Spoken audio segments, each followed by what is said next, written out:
So I really like how whether or not this was a good WrestleMania and who won the prediction series came down to the same thing, and that was if Kofi Kingston won the WWE Championship. I believe that. So you're looking at the end result. The real thing is that Chaos is a ladder match. Yeah. The only thing Dylan messaged us all Saturday night. I was very not sober for that whole show.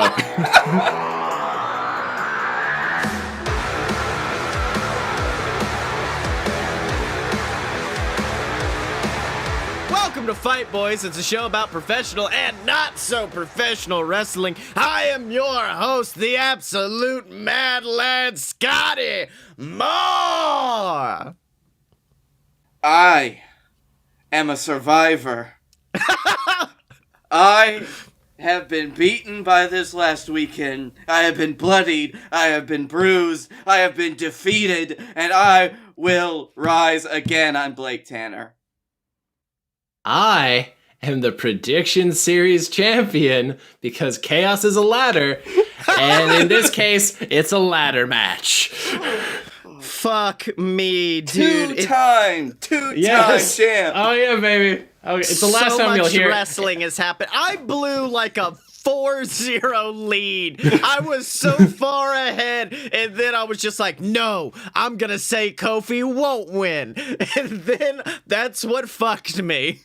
You listen, you bought into how racist is Vince McMahon, which was a solid bet. Solid bet given the last 2 decades. The thought that WWE would give us exactly what we wanted, I was like, no, there's no way. They're gonna fuck it up on one of these, so I'm just gonna pick this one. I haven't felt that way in 5 years, which is probably the last time that everybody got what they wanted, and I didn't even know that at the time.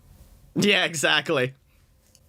With the exception of Brock Taker. I didn't want that. It needed to happen, but I wish it had happened, at 29. Yeah. That's true. Anyway. Maybe it was something we didn't want, but we needed. No. So should we just start at the beginning of the weekend and work our way forward about, best match, worst match? Oh, yeah. Sure, as long as I get through this, holds up imaginary scroll, laundry list of things that went wrong Saturday, we're all for it. I think that'll go pretty easy because I think we can all agree, fuck yeah, Friday. Fuck yeah, Friday. Oh, yeah, hell yeah. I was at work, sitting behind the register, just fucking get him, Walter. Get him, Walter. That was, as much as I liked Cole Gargano, I felt like that match played too much into the, if we do a bunch of near falls and a bunch of obvious Adam Cole's gonna win and then he kicks out, then the crowd will chant, this is awesome. And that was kind of their through line at one point, which I mean, to be fair, they were right. Oh, yeah. And I mean, there's only one person that you could get away with doing that in a match, and it is Johnny Gargano, who loses at takeovers. With Adam Cole being the person, because his facial, because it went all the way. It went 360 because it got to the point of God damn it, why won't? But then as it kept going, you're just son of a bitch, he's gonna do it. It was so weird. They brought me full circle on him kicking out of shit he shouldn't have kicked out of. After he kicked out of the total elimination, I was just bullshit. The point that it's Actually, no. The Panama Sunrise. That was the fuck off one where I was no, he just hit you with a Brett's Rope Destroyer. You get fucked. I get to the point in a lot of matches where if I don't particularly care about the match, then I just want the person that I predicted to win. Yeah. And it got to a point where I was oh no. Johnny, I want you to, Johnny, I need you to win. Johnny, hey, Johnny, you're gonna, I picked Adam Cole, baby, but you're gonna need to win this. I started out not liking it. I started out thinking Adam Cole was gonna win. Half the audience was chanting really loud for Adam Cole, but then you got him back, bud. You got them all wanting you.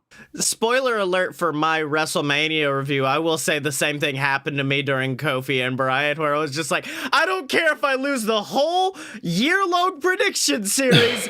Get it, Kofi. Kofi Mania. See, I like the I think that I like the tag match the best. I know the ending was a bit abrupt, but everything before that, as far as like character work and like psychology within it, and like the Black Ricochet dynamic as a tag team. Oh yeah. So good. Like the bit where like Alistair does his fucking like backflip spot, and then like he's sitting there stern face, and then Ricochet's all smiles and shit. I was like, this is perfect. They've said nothing, but I completely understand the dynamic of their tag team. I find it hard to choose between. I mean, really, the three matches that we talked about, I find it hard picking one that I liked the best.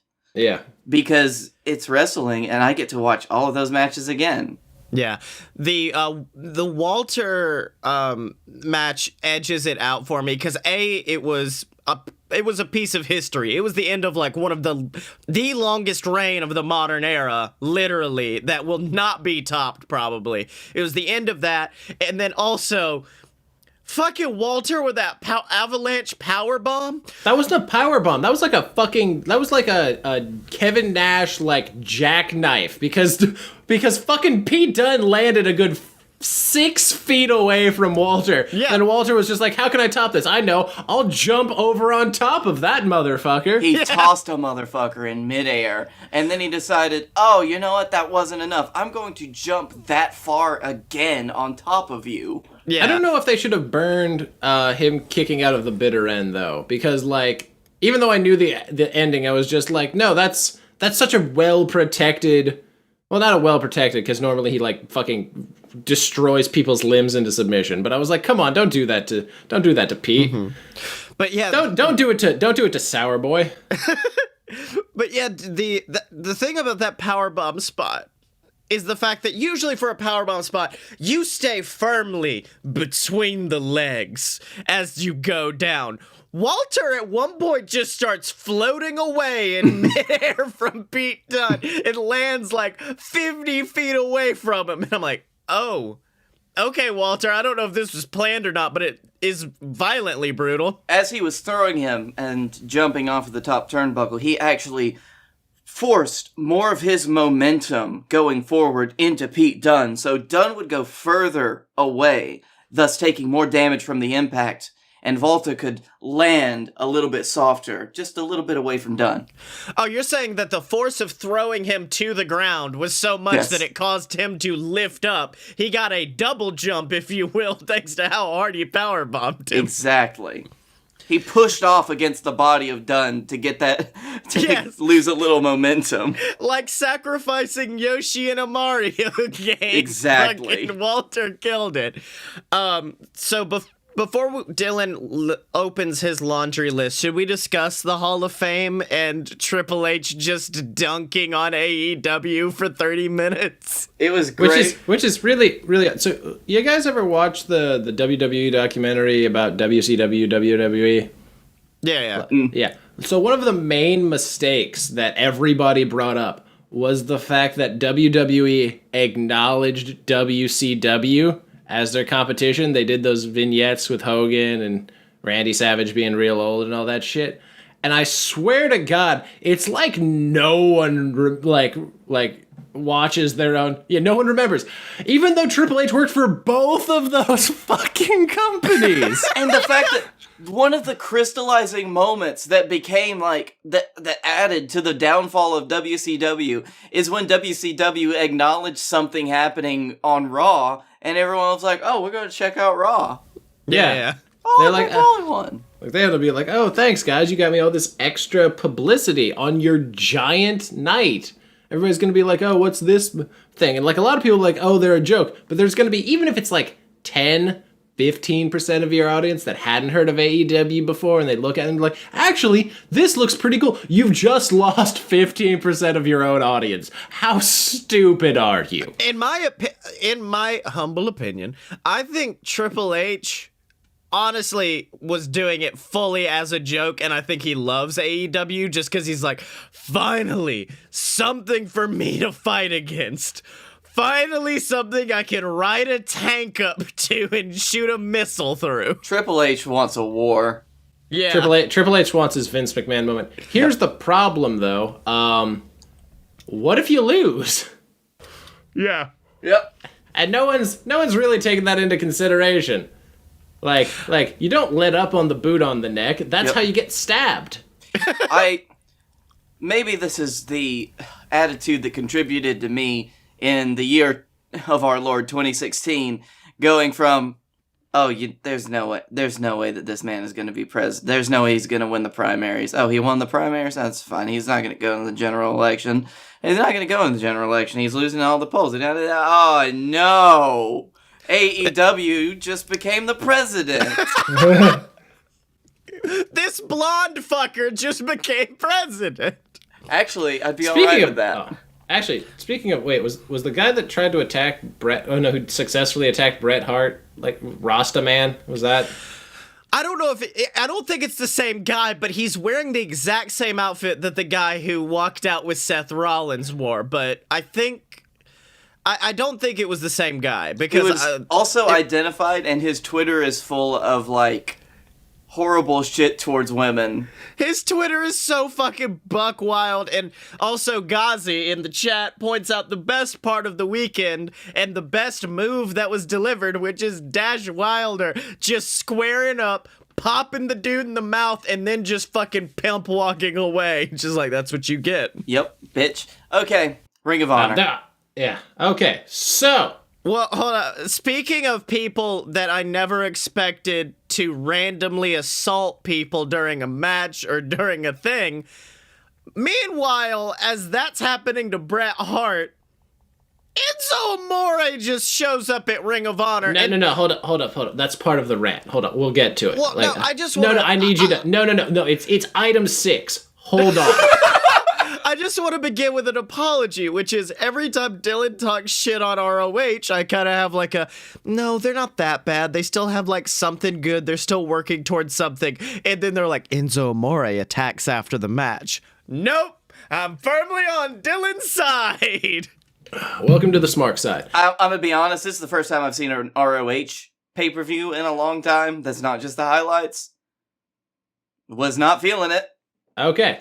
Go for it, Dylan. All right, so first off, let's talk about the ring at this goddamn Madison Square Garden show with its janky ropes, its fucking like non-decorated canvas, like just overall shitty presentation of this Madison Square Garden show. This is the biggest show you've ever run, or the biggest opportunity you're ever gonna get, and you fucking half-assed it. You look like you stole the ring from a fucking fucking Mid-South promotion from and High flew Spots. it. Yeah, from High Spots ring. Not from the 90s. Not even a recent ring. From the 90s. And speaking of presentations, this may skip ahead. The biggest, I guess, WrestleMania quality entrance was given to a man who lost to 3 drop kicks, and even then, his entrance looked like he was standing on a cardboard fucking box with rainbows painted on it. That's item number 4. You're getting ahead of me. Okay, item number 1. The Honor Rumble. Subsection 1. Who the fuck didn't pay for the New Japan People's music? Wait, is that... I didn't watch the Honor Rumble. Did they not have music? They didn't have fucking Suzuki's music. They didn't have fucking Jushin Thunder Liger's music, and the great goddamn Muta showed up and they didn't have his music. I was literally shaking, mostly over the Suzuki one, because he was number 2, and I was like, where the fuck's his music? Where the fuck is his... I was screaming. Was it like replacement? Was it no, like it was shitty generic replacement music. Okay. So it made it really awkward when he was doing the clapping that was nowhere near the beat of the music, and then he walked in the ring like normal, and everyone shouted Kaze and Inare like they're supposed to, but nobody watching knew what the fuck was going on, because that wasn't what they were hearing. I was hoping you were gonna say it was like WXW. I think it was WXW, who back in the day used to have just like a mixtape, and that was what their wrestlers' music was. So Suzuki comes out, and you just hear like, "Man, I feel like a woman." Bam, bam, bam, bam, bam, bam. Okay, stop what you're doing, because I'm about to ruin your Suzuki. Subsection 2. the bulk of the match itself, which was at one point, I swear to God, 12 to 15 fuckers in this ring during this battle royal. Yeah. 12 to fucking 15. They just wouldn't eliminate. Cheeseburger made it to the last 6 minutes of this goddamn match. He's 110 pounds. Fun Okay? fact, even in the video game, when you get to 8 people, the game's like, no, we're not sending anybody else out. Fuck you. We need to eliminate some people. Subsection 3, I don't even know why they put the ROH stars in that match. Nobody gave a fuck about them. You could have made an honor rumble about only New Japan people. It would have gone over better. Which brings me to my last point. They had the final two of fucking The Great Muta versus Jushin Thunder Liger, supposedly for a future shot at the ROH championship. Guaranteed sold out crowd at whatever show you hold that match at. Because there's no one in the US that won't show up for a fucking whoever wins that ROH title versus The Great Muta or fucking Jushin Thunder Liger in his last goddamn year of wrestling. Do you know who won the match? Do you know who won? Kenny fucking King, who was hiding under the ring and then came out of nowhere and tossed out both of those people. That's who they decided. That's how they decided to open the show. They decided to open the show by fucking flipping you off and shitting on your floor. That's how ROH started this. Next match, Ospreay versus Cobb. Solid. Fantastic. Super Tour of the Islands. Loved it. Great thing. I'm trying to think of what match number 3 was. It was kind of a up and down card. I think that was Dalton and Rouge. Yeah, Dalton and Rouge. Which was, hey, listen, we're cut for time, but we said we'd have this match, so we're gonna have Dalton lose in next to no time, and then turn heel. We're gonna have our maybe most over babyface just turn heel, cause we don't know how to book, cause we're a Ring of Honor, and Delirious can eat shit. Turned on the boys, like feuds, guy up and down. Late nights, all this shit, just out of nowhere. So, maybe it'll go somewhere cool. I don't know how you do the Party Peacock as a heel. He has to either get rid of the gimmick that he literally got over on his own, or, has to completely change it. That's gonna suck some dick. Also, we just didn't get a match between two really pretty good competitors. Rouge is pretty good. And then, Dalton Castle is Dalton Castle. It was one of the matches I was most looking forward to. Yeah, and then after that was the Women of Honor match, right? I got this. Oh, order no, correct. I'm afraid of what you're going to go on about this, because that was not a good match at all. Okay, so, it's not even the match quality, because, there was nobody on the Women of Honor roster that you could have had that would have gotten a good match. That sounds really shitty, but it's true. I've seen good women's wrestling. I've watched. This was not it. Kelly could not with fucking Mayo. Even one of the last of the 3 shining stars of Stardom. Fucking Kyrie and Io, they left. It's just Mayu couldn't pull out a good match. Couldn't fucking do it. Also, they had her drop their title at their show. The disrespect that you just showed fucking Joshi with that match is unfathomable to me. Dylan, we still got to talk about WrestleMania. Could you lightning round? Sure, you're gonna have to remind me what the matches are. I'm pretty sure the next one's the tag match, right? No, but we could just skip ahead to that because yeah, it's fine. Tama Tonga's my favorite human being on the planet because after he's mine too. Firstly, after the match, during the press conference, he picks up the ROH title and just whips it across the ring while going, fuck Ring of Honor. You can't say he was wrong. That was a good match, though. Fucking PCO died for our sins. Then came back momentarily. Talking about Frankenstein?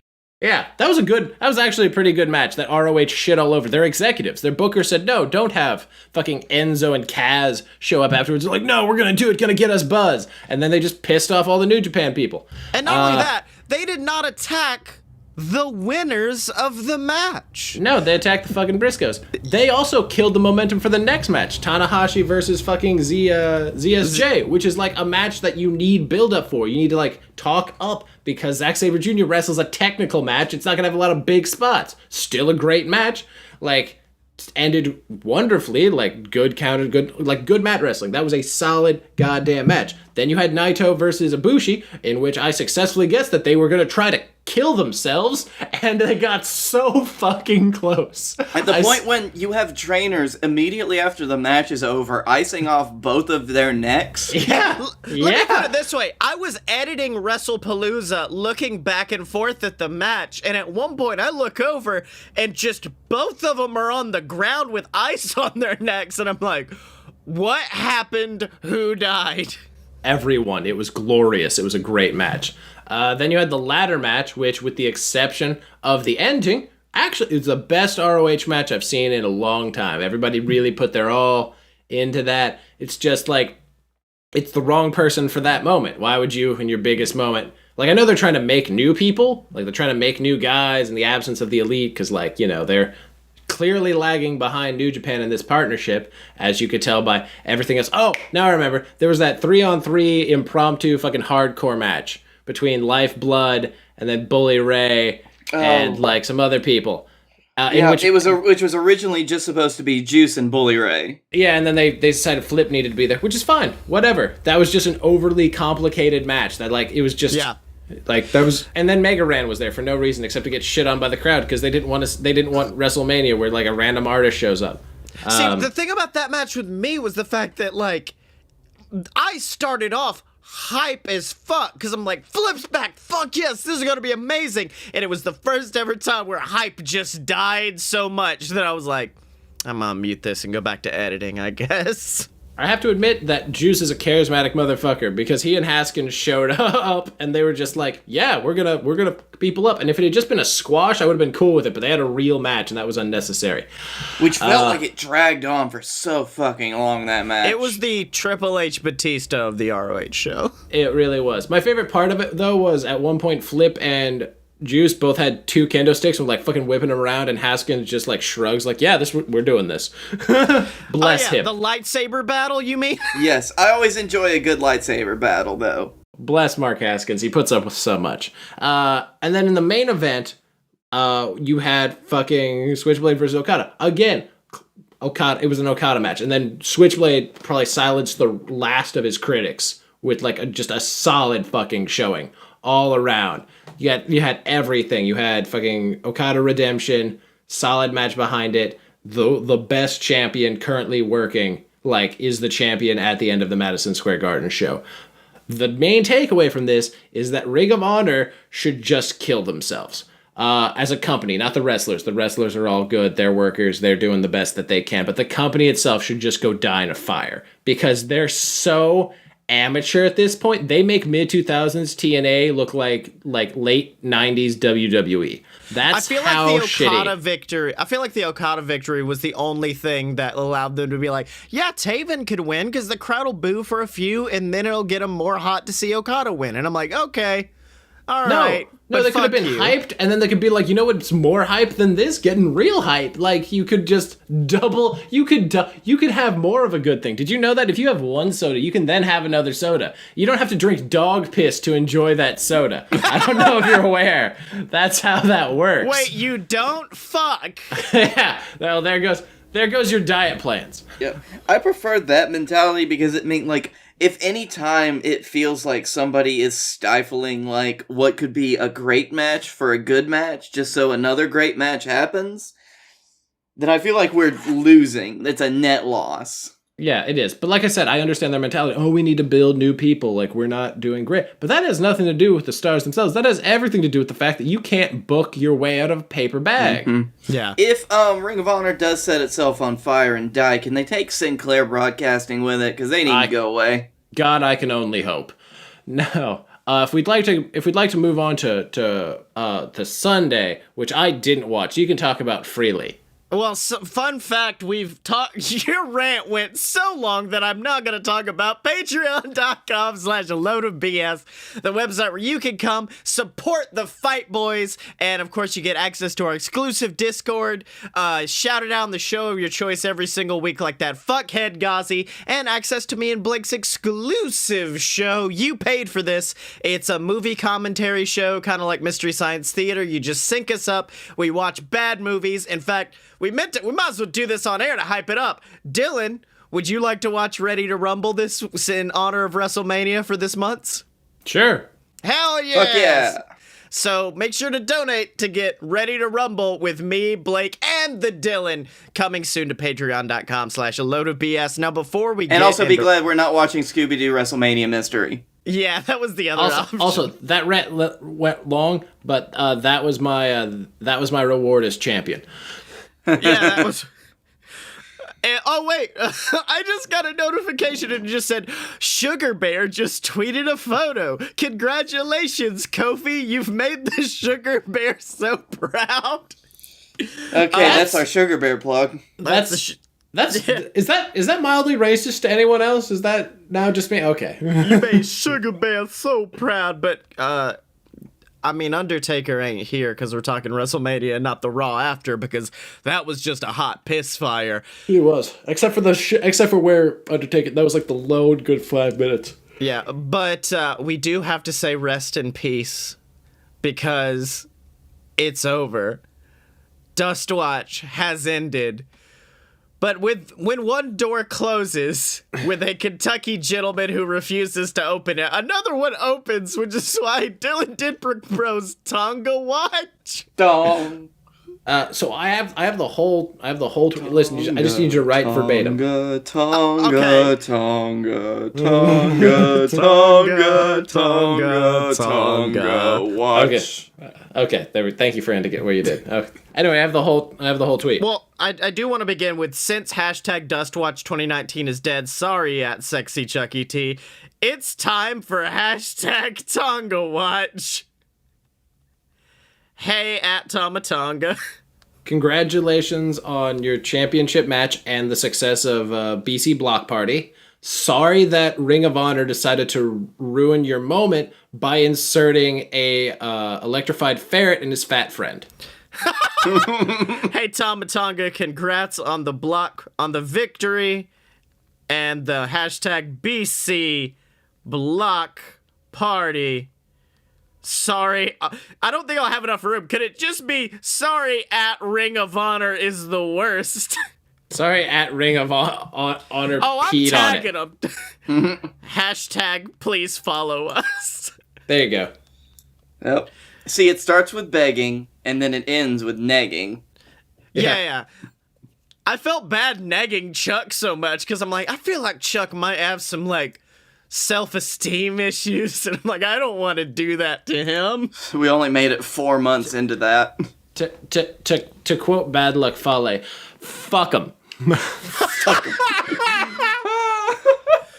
Well, now it's time to talk about Doubling down on this Tongan shit, man. probably Biggest show of, like, was it? biggest... I mean, it was the longest, yeah. The biggest time-wise. Yeah. It was a hefty chungus. Do you have a match of the night, Blake, of WrestleMania? Dude, Because- I feel like I had several that could be match of the night. But I realized this earlier today as I was thinking about it and watching clips and stuff. And like, I remember this. This was great. It was drowned out by the sheer length of this 7-hour wrestling show. Yeah. I assume it was Kofi versus Debray was the match of the night, just from what I've seen. No, I believe it was actually Kurt Angle versus Baron Corbin was match of the night. Yeah, thanks, bud. I will drive to Alabama and break your legs. Ankle lock. I will ankle lock break both your ankles. If I want to give an honorable mention, though, Shane versus Miz was fucking phenomenal. Yep. Once again, Shane McMahon overperforms at a WrestleMania by literally being like, "No, I'll die. It's okay." Yeah. And he did. And So did Miz. And like I predicted, it was a Miz kind of career-defining moment because it was this guy who used to literally take, like, if someone was doing like a tope suicida, he'd kind of scooch out of the way and pretend to take a bump. Like, this guy who was terrified of getting injured for the longest time, superplexing a man like 15 feet off of a scaffold, and I'm like, there it is. He did it. Haven't seen much of that match, but I just want to thank that match for the photo of Mrs. Dad squaring up. That alone worth That the was whole so paper. good. Mm-hmm. I believe we were just screaming at that point, like, get him, George! Go! Get him! Mullet Man, go! Yeah, really, in terms of match quality, I wasn't blown away by a lot of the matches, but Kofi Kingston and Daniel Bryan was a clear winner. Yeah, very much so. Can I just say, and I don't know if it was a good match, because it was so fucking long. 24 minutes and 45 seconds? I believe that's how long it was, but Triple H versus Batista. Oh, I'm looking at the times on Wikipedia. Oh, okay. It was the longest match of the night. Kofi Daniel was 1 minute shorter. Does that include his like ungodly long like granddad entrance? That entrance. You mean his dad Max entrance? I was so excited for the Mad Max entrance because I was like, this will look really good if they do it right. Then you see like these fucking like PS1 level graphics of shitty Mad Max cars. I think they honestly were playing that WWE fucking shit. What's the shitty game we talked about on the show? It was the ripoff of Twisted Metal? Yeah. Twisted Metal's the original. It was like a shitty Twisted Metal ripoff was Triple H's entrance, and even the car didn't look that cool. And I'm like, Trips, that's all you had to do was make a cool car.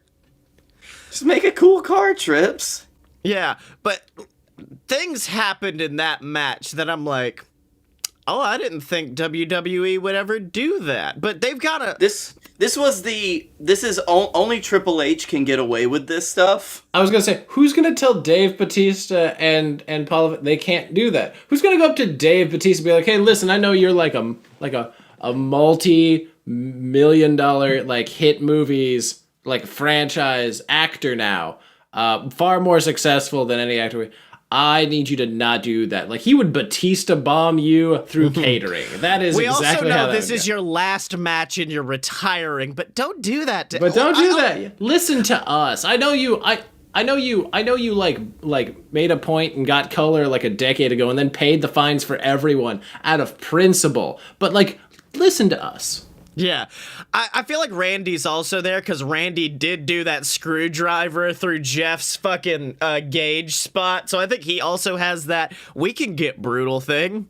I was looking away from the screen. I'm fairly sure I went back and liked every single Dustwatch tweet we ever had just to try to guilt trip Dustin in the last hour, but he didn't fall through. I'm kind of proud of him on that. And then I just look up and Triple H has a pair of fucking pliers. Yeah. Dude, the pliers were real good. And firstly cracking open the knuckles of old Davey B, and then reaching down and ripping out the fucking nose ring, and I'm like, oh, this is what's happening. This was the point that one of my favorite calls of the night was made, where Corey Graves just shouts out, "That's my boss." I love Corey, so I have the biggest love-hate relationship with Corey Graves. Is becoming the Jerry Lawler of our generation, I think, where it's like, oh, he makes some good calls, but also fuck that guy. Jerry Lawler, I don't think during his tenure with WWF and E fucked somebody as hot as Carmella. I'm just gonna throw that out there. You ain't a big fan of the cat? I see how it is. Did you, Blake? Since you She actually ain't watched, fabulous. Blake, did you notice the weird thing where like every other match they just decided to bring in a guest commentator for no apparent reason? Oh, you mean like an ROH? Shit, that was going to be point number 12. Was how many? They had 4 announcers. They didn't need it. They could have 2.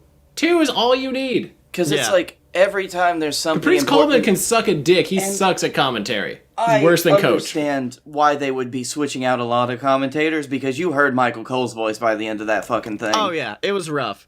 But it's like, here's the thing. Here's what you should have done. All right, and up next is fucking garbage match you won't remember, and joining us is Shawn Michaels. Instead, every single time you had Shawn's music like hit, start playing, go to the ramp like he's gonna come out, and then it just cut to the commentary booth like, I'm over here, guys, what's up? I forgot that Shawn was doing commentary, because it's like, and the thing about most of those guest commentators was they didn't really add much to the match. They would just kind of interject.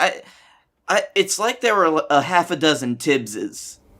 on see, commentary. I liked Shawn because Shawn and Triple H and Batista, they got a history. That makes sense. Then they just put JBL out there for the fucking 1 minute Samoa Joe match. And I swear to God, if it went any longer than that, I would have been very upset that I had to listen to JBL. That's what makes me think that match was originally slated to be Sundays. It's WrestleMania.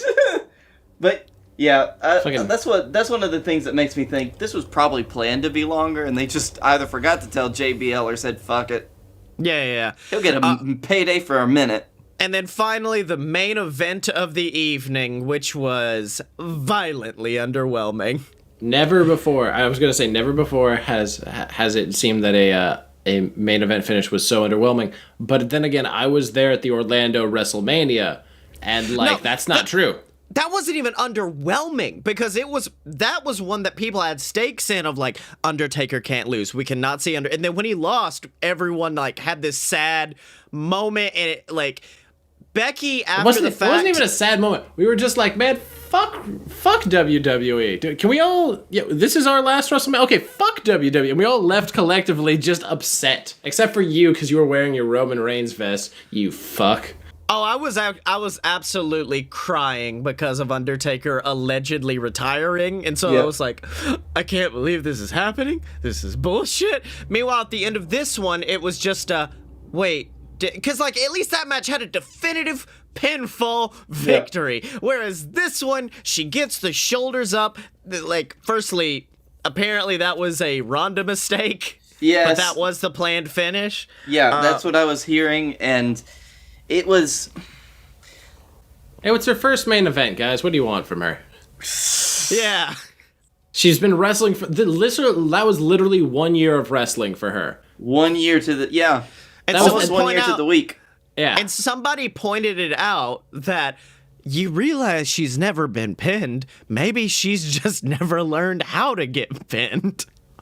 That's true. Yeah, she hasn't. Also, like, unintentionally, that does set up that if after she has a kid, she does decide to return, she can be like, listen, I was never rightfully pinned, and then she can come back and be a monster again. Mm-hmm. Yep. So, like, it has benefits. It's just you had to sacrifice the main event of the first women's main event of WrestleMania because you couldn't have Becky just tap someone out, given that all three people tap people out for their finish. Yeah. Yep. It reminded me of the women's Hell in a Cell, the first ever women's Hell in a Cell match. Which Oh God! Don't remind me of that. Was that Charlotte and Becky? Was that what that one was? That was Charlotte and Sasha. Okay, that's what it was. But see, that was a match where the entire saga of like this is the first match that led me up until that point to be like, oh, that means this is going to be phenomenal. Like the first ever Iron Woman match was phenomenal. The first ever this was phenomenal. And then like halfway through that match, I had this sad realization of like, oh no, these can be bad. Oh no, that's not good. So here's the thing. The first of anything in NXT is phenomenal. The first of anything on the main roster is just... It's like bland oatmeal, honestly. Like it's there and you're like, okay, like this is food. Yeah. It feels like they lose out so much character translating things to the main roster because they try to appeal to such a wider base. The fact is they just lose quality because of it. They just overbook things. They're just so concerned about making moments instead of like tying up a storyline, which would be a moment. Like think of if you look at that storyline objectively, how much of an overbooked mess it was leading to that moment, and that's the ending. Like, what the fuck? What the actual fuck? And then for the next 2 nights, neither of the losers of the match are seen, and Becky gets hit by a woman who up until this point has been a joke. I enjoy Lacey Evans. I like what she was doing. I knew it was going to lead to this, but I was like, I don't know. Because Raw was rough this week. Like Raw was rough. SmackDown was okay. This was probably the worst Raw after Mania in a while, I'd say. That's the rate, and the ratings show it. It's fine. Listen, just cancel your WWE subscription, join me in New Japan World, and enjoy good pay-per-views. I canceled my WWE subscription almost 2 years ago, and every year at Mania, I go back and it's like, I wonder if this will be the year. It's not the year this year, because WrestleMania was so fucking long that by the underwhelming end of the main event, I was already in bed with my eyes closed. I saw the pin. I heard them talking about it. I stayed out just to see Becky celebrate because that's really all I ever wanted. And then I just went to fucking sleep.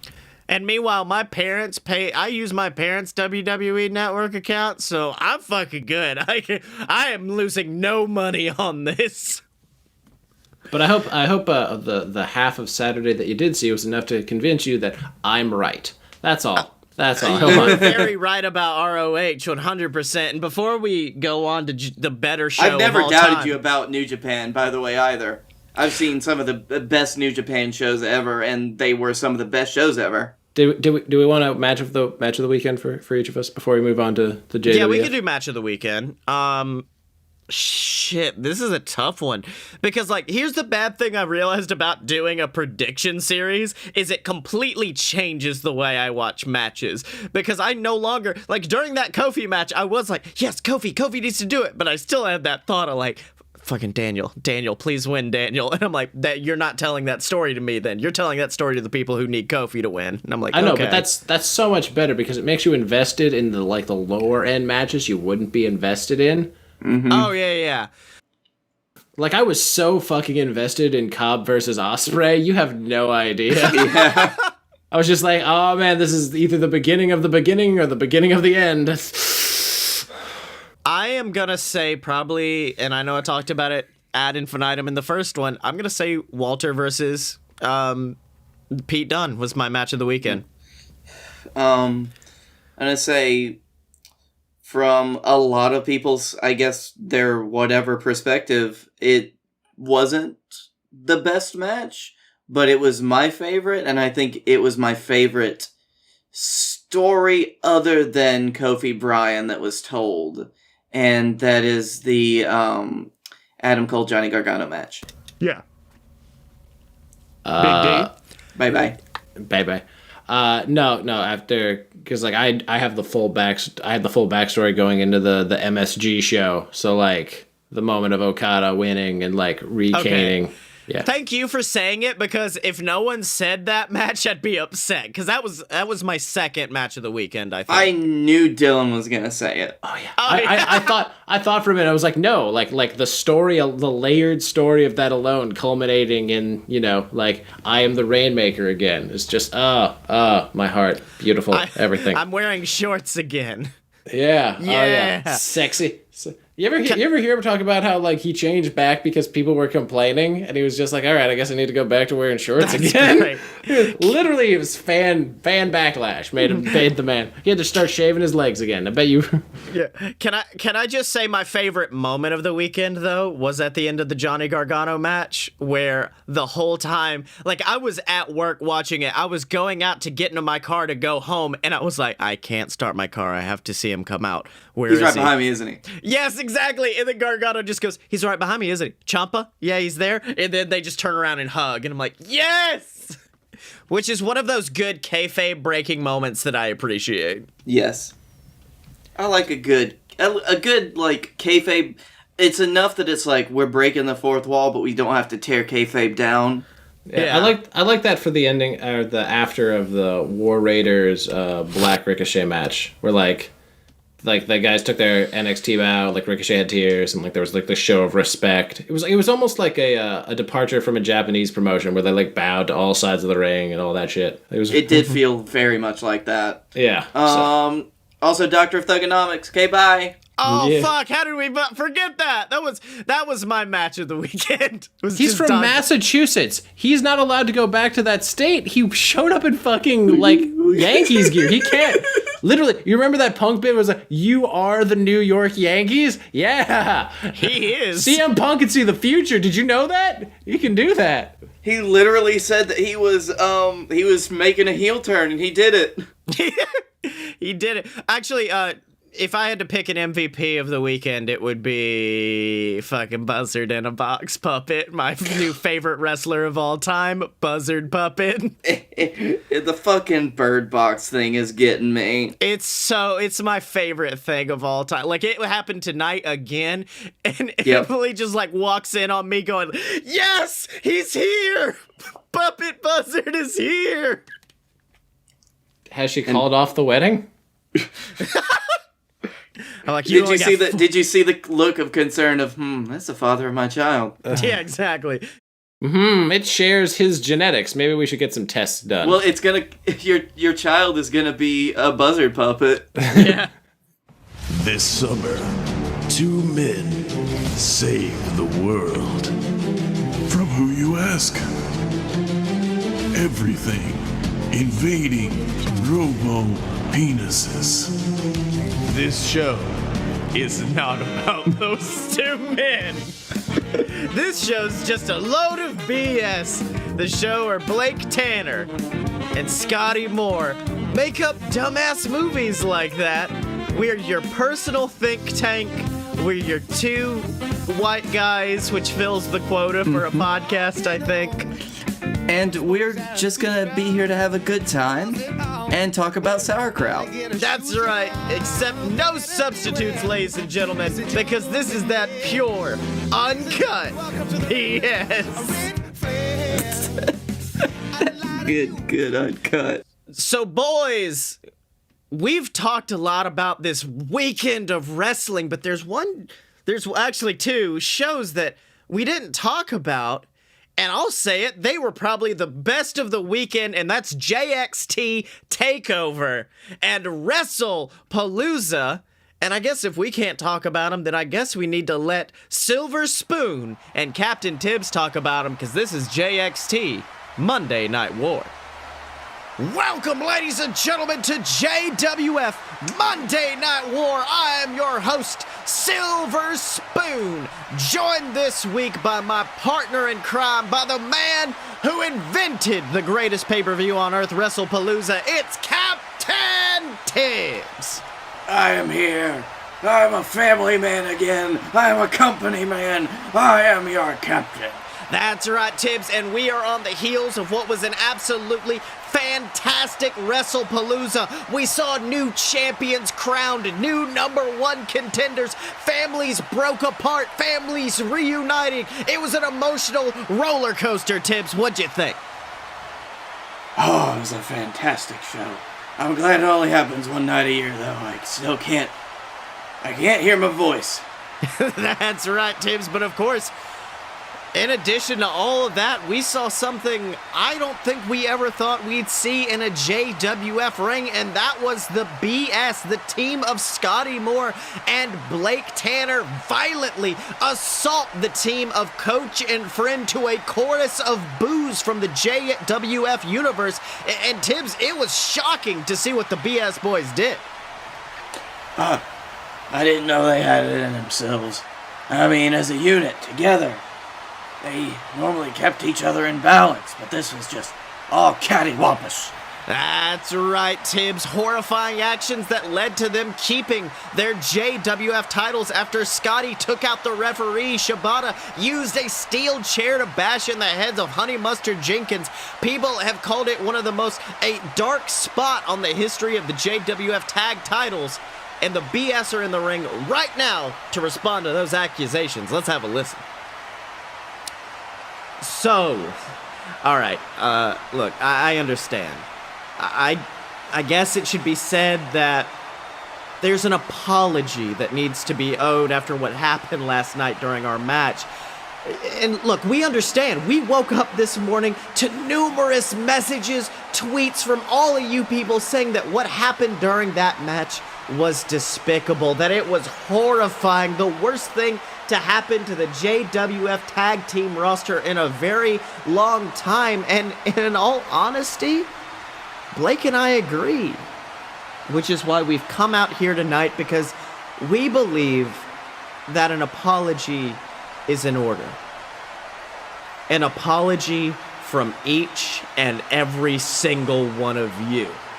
for how you behaved during our match. The lack of respect shown to us during our match. It's absolutely unforgivable. And you know what? I'll be honest, what's bad is I understand you people booing me. I'm used to it. You booed me for nearly all of 2018. I'm a bastard. I get it. But booing Blake Tanner? Booing the man that just a few months ago was your golden boy, the longest reigning JWF champion in history, a first ballot Hall of Famer. That's something that I can't abide. Sometimes I look out at everybody and I wonder if they think about how much goes on backstage. I wonder if they think about how much I would advocate for you and how much you would try to warn me. Day in, day out, we talked about where's the crowd turned on me, turned on us, turned on our friendship, turned on everything that we have built as a unit in this company.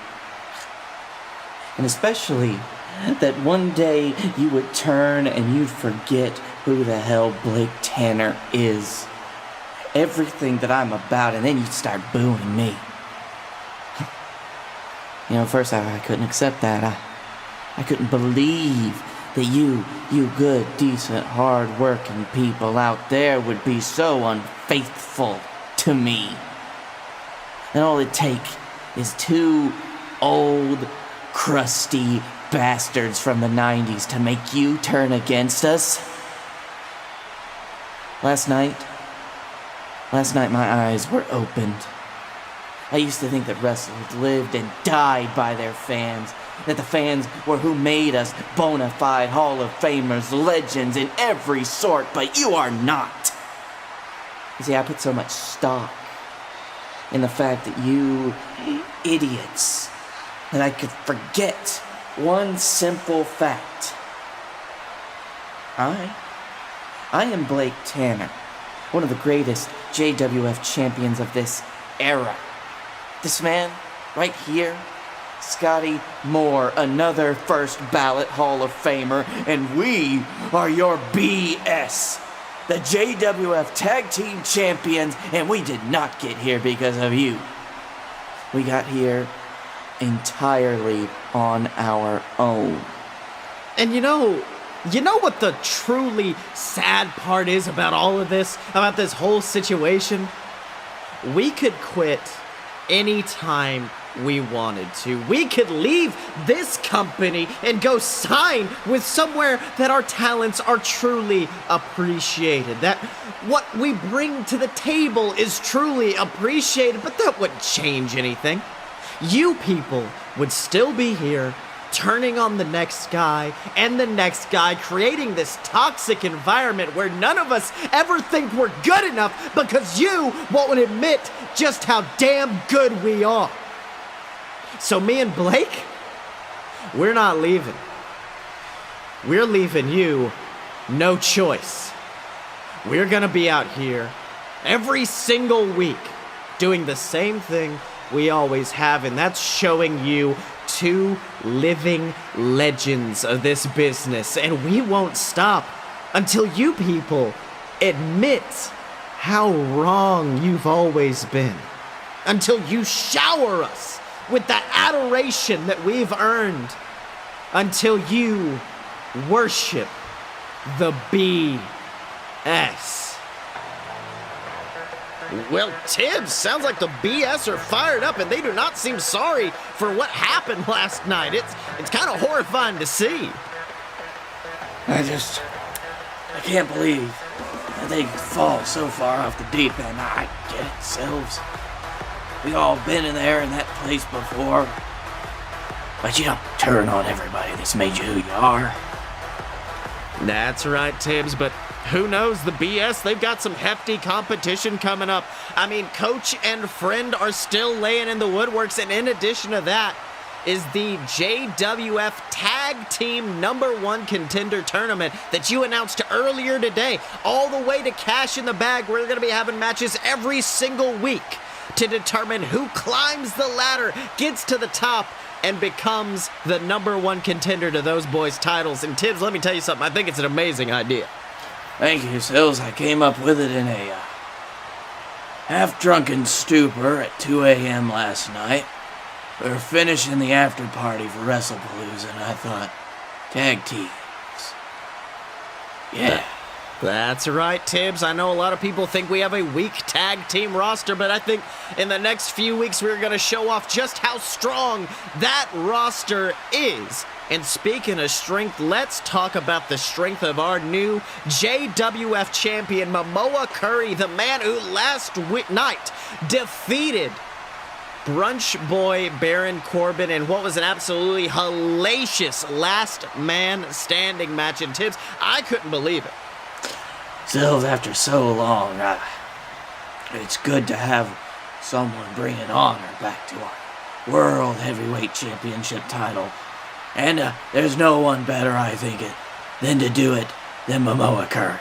That's all right, Tibbs, but what of Brunch Boy Baron? How did he react to that loss after having that title for so many months? Well, we sent one of our top interviewers backstage to find out.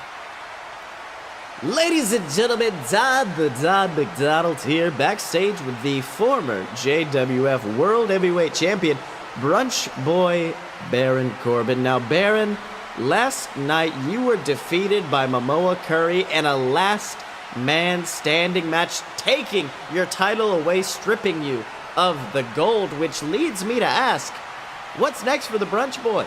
Are we going to expect a rematch at Cash in the Bag, perhaps an attempt at another title, the captain's title, perhaps? I quit. Wait a minute, what, Baron, Baron! Tibbs, what in the world? Yes! Brunch Boy Finally! Brunch Boy Baron, not usually a man of few words, but those 2 words may be the last words we hear him speak, because Brunch Boy Baron Corbin, the champion, has just quit the JWF. This is insane. Let freedom ring. Okay, Tibbs. Well, you seem Freedom from brunch. Okay, No more watered down mimosa.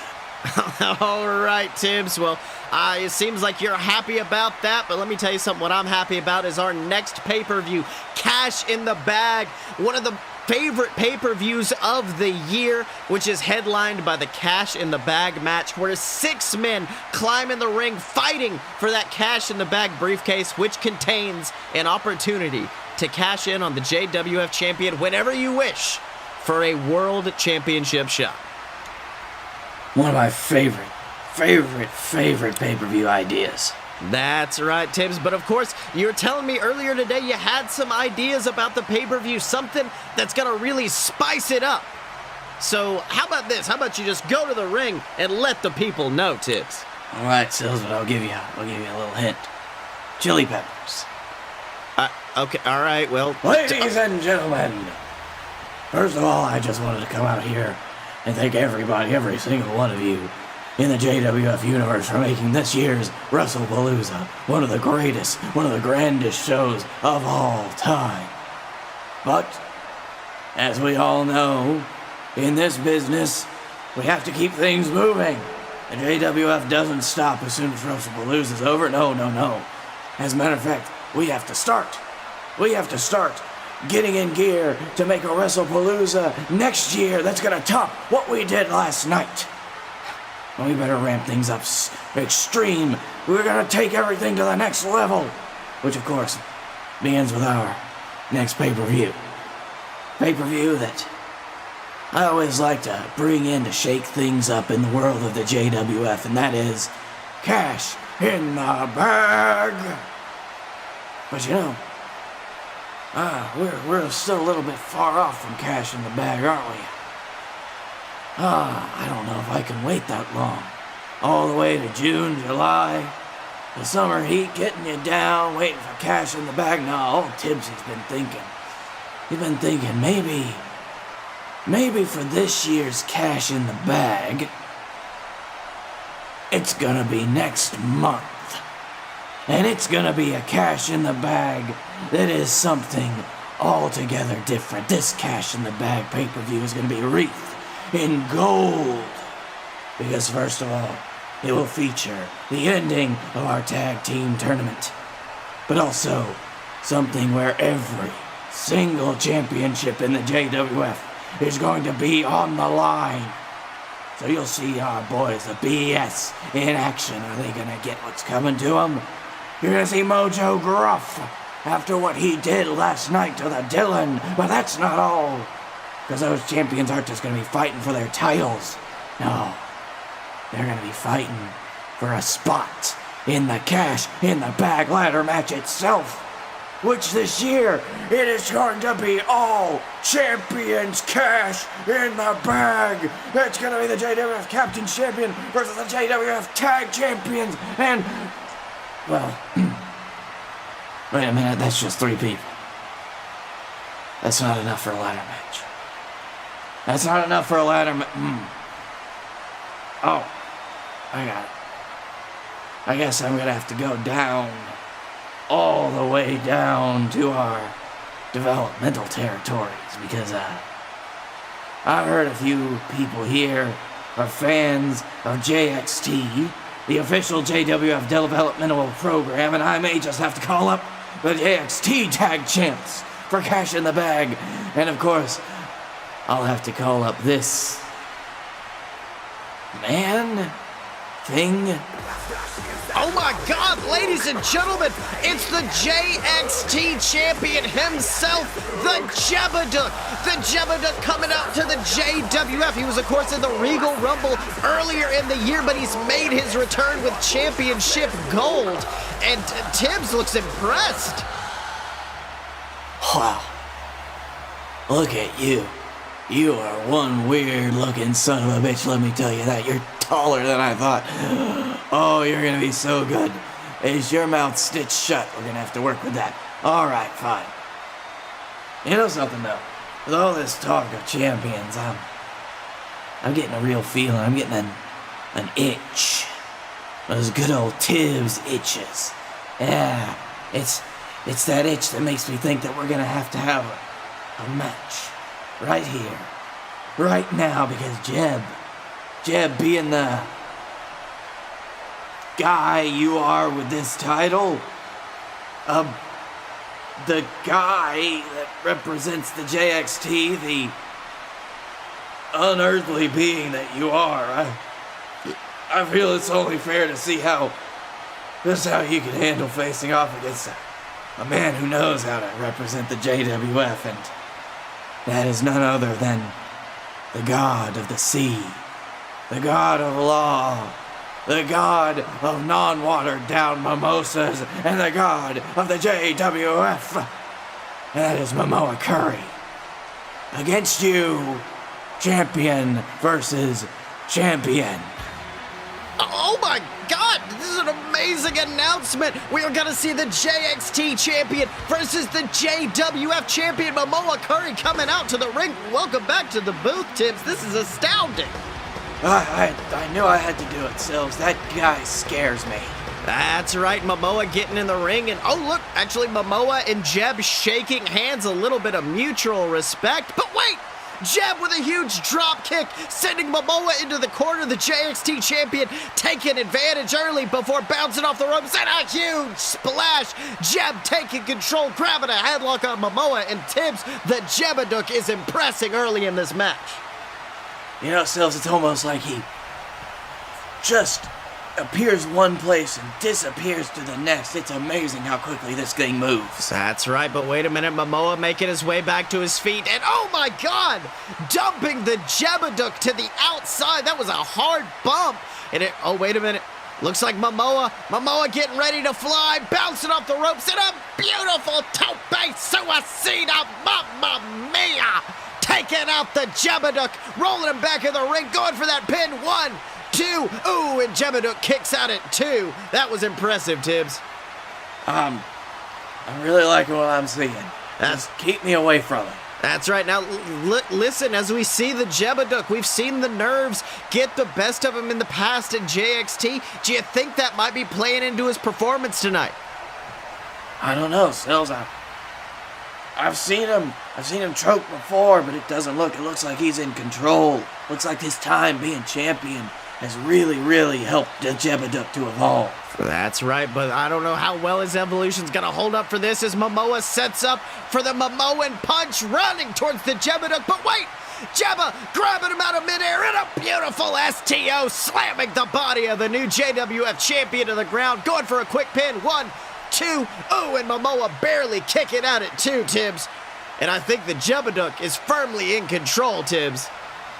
It looks like it. It's been a long time since I've seen Momoa Curry get manhandled like this out of nowhere. That's right, and Jebedick calling for the end. That vicious Ducal Whirl move we've seen him win matches with before. What won him the JXT title? But wait! Momoa wisely avoiding it, and there it is! The Momoan punch! Going for the pin, but wait a minute!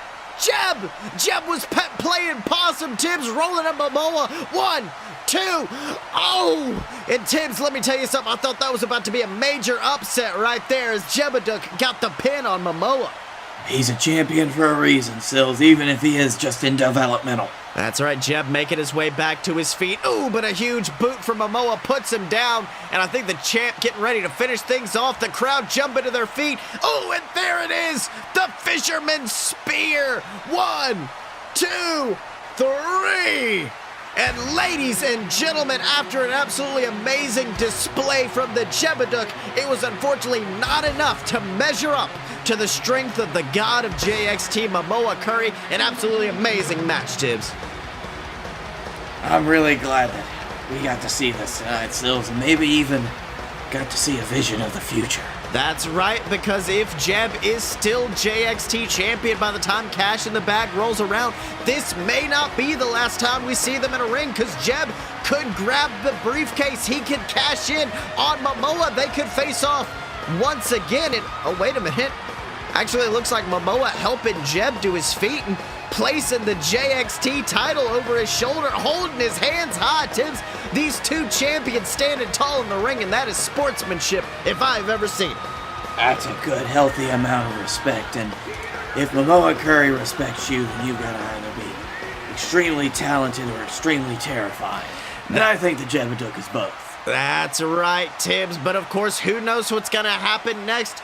Whether it be, if you want to find out with the Jebedick, tune in to JXT on the official Fight Boys YouTube channel. But if you want to find out what happens with Momoa, with the #1 Contenders Tag Team Tournament, with all of these favorite superstars, you're going to have to tune in next time to JWF Monday Night War. So, Blakey T, woo, it's been an episode. What did you learn this week, my boy? I learned that for our friend Dylan, who's not here, Chaos is a ladder match.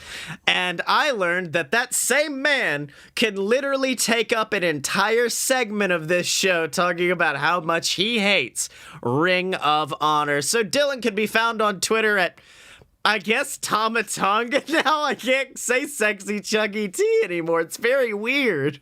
Oh, no, he's still at Sexy Chucky T. Oh, okay. Well, but Blake, where could they follow you on the internet? You can find me at Blake A. Tanner on the Twitter.